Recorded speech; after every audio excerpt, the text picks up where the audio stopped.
കർത്താവിൻ്റെ നാമം വാഴ്ത്തപ്പെടുമാറാകട്ടെ. ഒരു പുതിയ വീഡിയോയുമായി ദൈവം നിങ്ങളുടെ മുൻപിൽ വരുവാൻ ചെയ്ത കൃപയ്ക്കായി കർത്താവിനെ ഞാൻ സ്തോത്രം ചെയ്യുന്നു, സ്തുതിക്കുന്നു. ഇന്ന് നമുക്ക് ചിന്തിക്കാം സങ്കീർത്തനം 53 അധ്യായം 2-ാം വാക്യം. സങ്കീർത്തനം സാംസ് 53 വേഴ്സസ് 2. ദൈവത്തെ അന്വേഷിക്കുന്ന ബുദ്ധിമാൻ ഉണ്ടോ എന്ന് കാണുവാൻ ദൈവം സ്വർഗത്തിൽ നിന്നും മനുഷ്യപുത്രന്മാരെ നോക്കുന്നു. അപ്പോൾ ഈ ദൈവവചനത്തിൽ രണ്ട് പ്രധാനപ്പെട്ട കാര്യങ്ങളാണ് മെൻഷൻ ചെയ്തിട്ടുള്ളത്. ഒന്ന്, ദൈവം സ്വർഗത്തിൽ നിന്ന് നോക്കുന്നു. ദൈവം സ്വർഗത്തിൽ നിന്ന് നോക്കണമെങ്കിൽ എത്രയോ ഇമ്പോർട്ടൻ്റ് ആയിട്ടുള്ള ഒരു വിഷയമായിരിക്കും, നമുക്ക് തന്നെ അത് ചിന്തിക്കാം. രണ്ടാമത്, ആരെയാണ് നോക്കുന്നത്? ഒരു ബുദ്ധിമാൻ മനുഷ്യപുത്രന്മാരിൽ, മനുഷ്യരെല്ലാം കർത്താവിൻ്റെ സൃഷ്ടിപ്പാണ്, whether it is good or bad person, irrespective of a good or bad person, എല്ലാം കർത്താവിൻ്റെ സൃഷ്ടിപ്പാണ്. Everybody is God's children. അപ്പോൾ കർത്താവ് മനുഷ്യപുത്രന്മാരെ നോക്കുന്നു, അതിൽ ബുദ്ധിമാൻ ഉണ്ടോ എന്ന്. അപ്പോൾ ഈ വചനത്തിൽ പറയുന്ന പ്രത്യേകമായിട്ട് എന്നെ ചിന്തിപ്പിച്ച ഒരു വിഷയം, ആരെയാണ് ബുദ്ധിമാൻ എന്ന് മെൻഷൻ ചെയ്തിരിക്കുന്നത്? ദൈവത്തെ അന്വേഷിക്കുന്ന ബുദ്ധിമാൻ ഉണ്ടോ എന്ന് കാണുവാൻ ദൈവം സ്വർഗത്തിൽ നിന്നും മനുഷ്യപുത്രന്മാരെ നോക്കുന്നു. അതായത് ദൈവത്തെ അന്വേഷിക്കുന്നവനാണ് ബുദ്ധിമാൻ. സ്തോത്രം. കർത്താവ് വളരെ വ്യക്തമായി പറയുന്നു. അല്ലാതെ നാം ചിന്തിക്കുന്നത് പോലെ ഭൂമിയിലുള്ള റിസർച്ച് ചെയ്തവരോ അല്ലെ എഞ്ചിനീയറോ അല്ലെ ഡോക്ടറോ ഇങ്ങനെയുള്ള ടോപ്പ് ഗ്രേഡഡ് ആയിട്ടുള്ള എഡ്യൂക്കേഷണൽ ലെവൽ കവർ ചെയ്യുന്നവരൊന്നും അല്ല ബുദ്ധിമാന്മാർ. പണ്ട് ഞാൻ ഒരിക്കൽ ഓർക്കുന്നു, ഇവാഞ്ചലിസ്റ്റ് സാജു ജോൺ മാത്യുവിൻ്റെ പല പ്രസംഗങ്ങൾക്കതും കേൾക്കാനായിട്ട് സാധിക്കുമായിരുന്നു. അതായത് ഭൂമിയിൽ വലിയ വിദ്യാഭ്യാസമൊക്കെ ചെയ്ത് ദൈവത്തെ അറിയാതെ നരകത്തിൽ പോകുന്നതിലും എത്രയോ ശ്രേഷ്ഠമാണ് മീൻ വിട്ട് ഉപജീവനം കഴിച്ച് സ്വർഗത്തിലേക്ക് കർത്താവിൻ്റെ കൂടെ പോകുന്നത്. സ്തോത്രം. എന്ന് പറയുന്നത് പോലെ നാം എല്ലാവരും ചിന്തിക്കും വിദ്യാഭ്യാസം നമ്മുടെ ലോകപരമായിട്ടുള്ള എല്ലാ കാര്യങ്ങളുമാണ് ഏറ്റവും ഇമ്പോർട്ടൻ്റ് എന്നുള്ളത്. നമുക്കറിയാം, നാമും അതുപോലെ തന്നെ നമ്മുടെ പൂർവികർ അല്ലെങ്കിൽ നമ്മുടെ തലമുറകളൊക്കെയും ഏറ്റവും നല്ല നിലകളിൽ ജീവിക്കണം എന്നാണ് എല്ലാവരും ആഗ്രഹിക്കുന്നത്. അത് മനുഷ്യരുടെ ഒരു ആഗ്രഹമാണ്, കാലാകാലങ്ങളായിട്ട് മനുഷ്യൻ ആഗ്രഹിക്കുന്നതാണ്. പക്ഷെ സിമ്പിളായിട്ടൊന്ന് ചിന്തിച്ചു നോക്കി, നമ്മളൊരു പ്രൊഡക്റ്റ് മേടിക്കുന്നു. ഒരു എക്സാമ്പിൾ പറഞ്ഞു കഴിഞ്ഞാൽ, ഒരു മൊബൈൽ നാം മേടിക്കുന്നു. മൊബൈൽ മേടിച്ച് കഴിയുമ്പോൾ, ഇപ്പോൾ ഐഫോണൊക്കെ മേടിച്ച് കഴിയുമ്പം വാറൻറ്റിയുടെ എക്സ്റ്റൻഷൻ നമുക്ക് ലഭിക്കും. അതായത് അടുത്ത 2 വർഷം കൂടെ അല്ലെങ്കിൽ 3 വർഷം കൂടെ അതിനൊരു ആപ്പിൾ കെയർ എന്നൊക്കെ പറഞ്ഞിട്ടുള്ള ഏത് പ്രൊഡക്റ്റ് ആണെങ്കിലും അതിൻ്റെതായിട്ടുള്ള അഡീഷണൽ വാറൻറ്റി നമുക്ക് ലഭിക്കുന്നു. അപ്പോൾ ബുദ്ധിയുള്ള ഒരാളാണെന്നുണ്ടെങ്കിൽ എന്തോ ചെയ്യും, അത് മേടിക്കുന്ന സമയത്ത് തന്നെ ചെറിയൊരു എമൗണ്ടും കൂടെ കൂട്ടിക്കൊടുത്ത് ആ പ്രൊട്ടക്ഷൻ കരസ്ഥമാക്കുകയും ചെയ്യുന്നത്.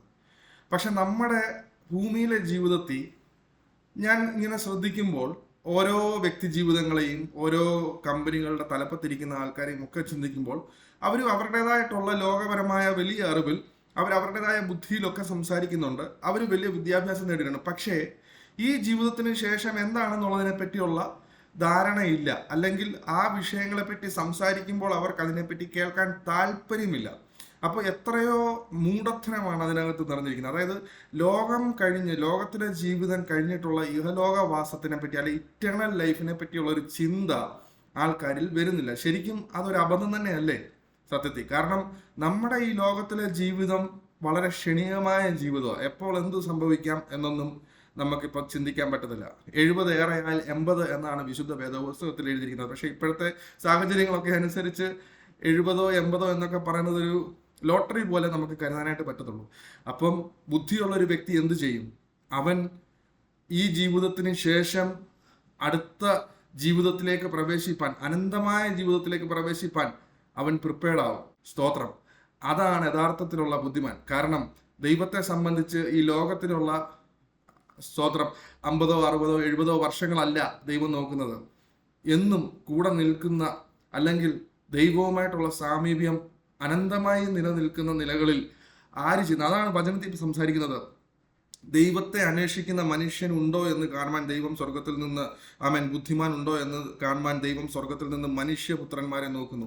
മനുഷ്യപുത്രന്മാർ ഒരു വലിയ മാസീവ് നമ്പർ ഓഫ് ആൾക്കാരാണ് ഉള്ളത്. പക്ഷെ അതിനകത്ത് എത്ര ആൾക്കാർ മാത്രമായിരിക്കും? 8 ബില്യൺ ആൾക്കാരായിരുന്നു കഴിഞ്ഞ 3 വർഷം മുന്നേ ഉള്ള ലോകം മുഴുവനുള്ള സെൻസെക്സ് എടുത്തു നോക്കിയാൽ. ഈ 8 ബില്യൺ ആൾക്കാരിൽ എത്ര പേര് യഥാർത്ഥത്തിൽ ക്രിസ്തുവിലേക്ക് അല്ലെ ദൈവത്തിലേക്ക് നോക്കുന്നു എന്നുള്ള വിഷയമാണ് തീർച്ചയായിട്ടും ഇവിടെ പരാമർശിക്കുന്നത്. നമ്മുടെ ഇന്നത്തെ ഈ ഒരു ടൈം പീരീഡിൽ എടുത്ത് നോക്കിക്കഴിഞ്ഞാൽ മനുഷ്യരെല്ലാം ഒരു ടെമ്പററി സെറ്റപ്പിന് വേണ്ടിയിട്ടുള്ള ജീവിതത്തിലേക്ക് ആൾക്കാരുടെ ലക്ഷ്യം മൊത്തം. നമ്മുടെ ബുദ്ധി വെച്ച് നാം തന്നെ ചിന്തിച്ചൊന്ന് നോക്കിക്കേ പ്രിയമുള്ളവരെ.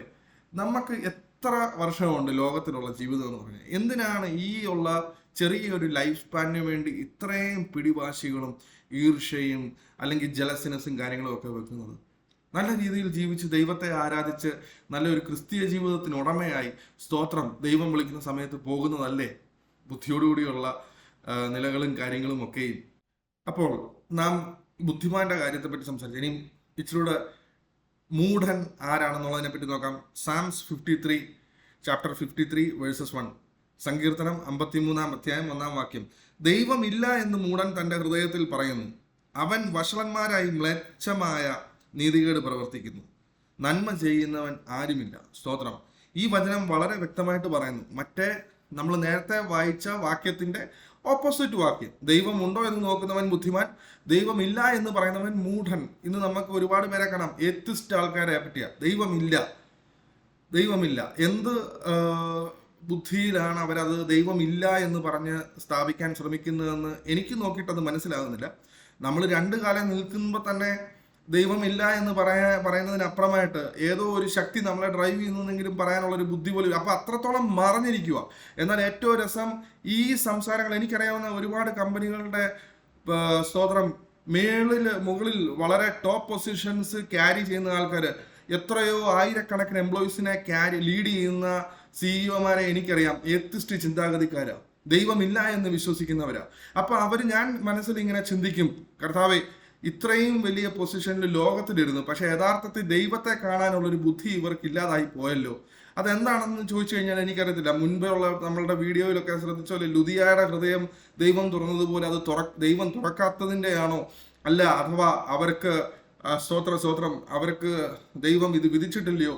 വളരെ അത്ഭുതകരമായിട്ട് തോന്നുന്നു. കാരണം വലിയ വിവരവും വിദ്യാഭ്യാസവും ഒന്നും ഇല്ലാത്ത കർത്താവിന്റെ ശിഷ്യന്മാരെ കർത്താവ് വിളിച്ചപ്പോൾ അവർക്ക് കർത്താവിനോടുകൂടെ പോകുവാനായിട്ട് യാതൊരു വിസമ്മതവുമില്ല. സ്തോത്രം. അവരുടെ രാജാവ് വന്ന് ആ രാജാവിനെ സ്തോത്രം അനുസരിച്ച് ആ രാജാവിന്റെ പിൻപിൽ പോകുവാൻ അവർക്ക് വളരെ സന്തോഷമാണ്. മുക്കുവന്മാരാണ് എടുത്ത് നോക്കിക്കഴിഞ്ഞു കഴിഞ്ഞാൽ. വലിയ റിസർച്ച് സയന്റിസ്റ്റ് ആയിട്ടുള്ള ആൾക്കാരല്ലേ, കമ്പനിയുടെ ടോപ്പ് ലെവലിലുള്ള സിഇഒസിനെ സംബന്ധിച്ച് ഇത് മനസ്സിലാക്കാനായിട്ട് സാധിക്കുന്നില്ല. അവർ സ്ഥാപിക്കുന്നത് ദൈവം എന്നൊരു കോൺസെപ്റ്റ് ഇല്ല എന്ന. ദൈവം അവരെ വിളിക്കുന്നു മൂഢൻ. അങ്ങനെ ആരെങ്കിലും സ്തോത്രം ചിന്തിക്കുന്നെങ്കിൽ അവനാണ് മൂഢൻ. നാം ഇപ്പോൾ ഈ വിഷയമൊക്കെ സംസാരിച്ചെങ്കിലും നമ്മുടെ കർത്താവ് കഴിഞ്ഞ വീഡിയോയിൽ പറഞ്ഞതുപോലെ കരുണയുള്ള കർത്താവാണ്. സ്തോത്രം. ഒരു വ്യക്തി സ്തോത്രം അവന്റെ പാപത്തെ ഏറ്റുപറഞ്ഞ് മാനസാന്തരപ്പെട്ട് ദൈവത്തിങ്കിലേക്ക് മടങ്ങി വന്നാൽ സ്തോത്രം ദൈവവും സ്വർഗവും സന്തോഷിക്കുന്നു. നമുക്ക് നോക്കാം ലൂക്കോസ് അധ്യായം 15 7 വാക്യം. സ്തോത്രം. അങ്ങനെ തന്നെ മാനസാന്തരം കൊണ്ട് ആവശ്യമില്ലാത്ത സ്തോത്രം 99 നീതിമാന്മാരെ കുറിച്ചുള്ളതിനേക്കാൾ മാനസാന്തരപ്പെടുന്ന ഒരു പാപിയെ ചൊല്ലി സ്വർഗത്തിൽ അധികം സന്തോഷം ഉണ്ടാകും എന്ന് ഞാൻ നിങ്ങളോട് പറഞ്ഞു. സ്തോത്രം. 99 നല്ല കുഞ്ഞുങ്ങളെക്കാട്ടിലും ആ 100ൽ 1 ഒരാൾ തിരിഞ്ഞു പോയ ആൾ മടങ്ങി വരുമ്പോഴുള്ള സ്തോത്രം ദൈവത്തിന്റെ സന്തോഷം, അല്ലെ സ്വർഗം സന്തോഷിക്കുന്നത് എപ്രകാരമാണെന്നുള്ളത് ഇതിൽ എഴുതിയിരിക്കുന്നു. കർത്താവിന് വേണ്ടത് സ്തോത്രം കുറച്ച് സമയത്തേക്കുള്ള ടെമ്പററി സെറ്റപ്പിന് വേണ്ടിയിട്ട് മാത്രം കർത്താവിനെ ആഗ്രഹിച്ച് സ്തോത്രം അവിടെ വിദേശത്ത് പോകണം, അല്ലെ മഞ്ഞു പൊഴിയുന്ന ദേശത്ത് പോകണം, അല്ലെ കുറെ സമ്പാദിക്കണം എന്നുള്ള ആൾക്കാരെ അല്ല. എന്നെന്നും ഞാൻ മുമ്പേ സംസാരിച്ചതുപോലെ തന്നെ എറ്റേണൽ ലൈഫിൽ അനന്തമായ ജീവിതത്തിൽ കർത്താവിനോട് കൂടെ തന്നെ ആയിരിക്കണം എന്ന് ആഗ്രഹിച്ച് പ്രാർത്ഥിച്ച് അതിനുവേണ്ടി കാംക്ഷിക്കുന്നവരെയാണ് സ്തോത്രം കർത്താവ് സ്നേഹിക്കുന്നത്. എങ്കിലും പാപത്തിൽ ചിലപ്പോൾ പിശാചിന്റെ കൊടിയ തന്ത്രങ്ങളിലൊക്കെ വീണുപോയെങ്കിലും സ്തോത്രം കർത്താവ് തിരിച്ചു വിളിക്കുന്നു. തിരിച്ചു വരാനുള്ള അവസരം ദൈവം ഒരുക്കുന്നു. ആ തിരിച്ചുവരവിൽ സ്തോത്രം നിലനിൽക്കുന്ന 99 പേരെക്കാട്ടിലും ആ കടന്നുപോയ സ്തോത്രം മാറി വന്ന ആ ചിന്തകളോട് വന്ന ആ പൈതലിനെ കർത്താവ് കൂടുതൽ സ്നേഹിക്കുന്നതായിട്ട് നമുക്കിത് കാണാൻ പറ്റും. തീർച്ചയായും വിശുദ്ധ ഗ്രന്ഥത്തിൽ എഴുതിയിരിക്കുന്ന വഴി തിരിഞ്ഞുപോയ സ്തോത്രം മകനെ പറ്റി, അല്ലെങ്കിൽ നമ്മളൊക്കെ സംസാരിക്കും മുടിയനായ പുത്രൻ. ഒരിക്കലും വചനത്തിനകത്ത് മുടിയനായ പുത്രൻ എന്നൊന്നും ഡിഫൈൻ ചെയ്തിട്ടില്ല. എങ്കിലും നമുക്ക് മനസ്സിലാവുന്ന തലത്തിൽ നശിച്ചുപോയ ആ പൈതൽ സ്വന്തം സ്തോത്രം പിതാവിന്റെ കയ്യിൽ നിന്ന് അവന് ലഭിക്കാനുള്ള ഓഹരി മേടിച്ചുകൊണ്ട് കടന്നുപോയി. സ്തോത്രം. അവന്റെ സ്തോത്രം കൂടെയുള്ള പൈതൽ, അവന്റെ ബ്രദർ ഏറ്റവും നന്നായി സ്തോത്രം തന്റെ പിതാവിനെ സേവിച്ച് കൂടൊക്കെ നിന്നു എങ്കിൽ പോലും സ്തോത്രം ഇറങ്ങിപ്പോയ പൈതൽ സ്തോത്രം താൻ കൺഫസ് ചെയ്ത് സ്തോത്രം, പിതാവിൻ്റെ കൂടെ നിൽക്കുവാൻ വേണ്ടി മടങ്ങി വന്നപ്പോൾ ഉണ്ടായ പിതാവിൻ്റെ സന്തോഷം, അന്ന് അവിടെ ഒരു ഫീസ്റ്റ് നടത്തി എന്ന് സ്തോത്രം വചനത്തിൽ പരാമർശിക്കുന്നു. അത്രത്തോളം സ്വർഗം സന്തോഷിക്കുന്നു. അതുകൊണ്ട് പ്രിയമുള്ളവരെ, നാം മനസ്സിലാക്കേണ്ടത്, ലോകത്തിൽ ഒരാൾ എത്രത്തോളം നമ്മൾ ഹയർ ലെവലിൽ പോയി കഴിഞ്ഞെന്ന് പറഞ്ഞാലും അതിനകത്തൊന്നുമല്ല സ്തോത്രം സ്വർഗം സന്തോഷിക്കുന്നത്, ദൈവം സന്തോഷിക്കുന്നത്. എന്നാൽ സ്തോത്രം നാം യഥാർത്ഥത്തിൽ കർത്താവിനെ വിശ്വസിച്ച് ഒരു ദൈവവേദനായി ജീവിച്ചു കഴിഞ്ഞാൽ നമുക്ക് ഈ ലോകത്തിൽ വേണ്ടതെല്ലാം സെക്യൂർ ആക്കി നമ്മുടെ ദൈവം തരും. മുൻപേ അവന്റെ രാജ്യവും നീതിയും അന്വേഷിപ്പിൻ, അതോടെ ഇതൊക്കെയും നിങ്ങൾക്ക് ലഭിക്കും. എല്ലാ കാര്യങ്ങളും ഒന്നല്ല സ്തോത്രം ലോകപരമായിട്ടുള്ള വിഷയം മാത്രമല്ല, എല്ലാ കാര്യങ്ങളും സ്വർഗം ഗ്യാരണ്ടിയാണ് ചെയ്തിരിക്കുന്നത്. നമ്മുടെ ദൈവമാണ്. ഭൂമിയിൽ നമുക്കൊരു പിതാവുണ്ട്. സ്തോത്രം, ആമേൻ. സ്തോത്രം, ആ പിതാവ് ആരായിരിക്കണം എന്നുള്ളത് നിർണയിച്ച നമ്മുടെ യഥാർത്ഥ പിതാവ്. സ്തോത്രം, ഏതെല്ലാം പ്രതിസന്ധികൾ വന്നാലും ഏതെല്ലാം വിഷയങ്ങൾ വന്ന് ഭൂമിയിൽ നമുക്ക് ആമേൻ സ്തോത്രം നമുക്ക് നമ്മുടെ വിഷയങ്ങൾ ആരോട് പറയുവാനില്ല എങ്കിൽ പോലും നമ്മുടെ ആ സ്വർഗത്തിലെ ദൈവം നമുക്ക് വേണ്ടി ഇടിവിൽ നിന്ന് അത്ഭുതങ്ങളെ പ്രവർത്തിക്കും. വഴിയില്ലാത്തടത്ത് സ്തോത്രം വഴികളെ തുറക്കും.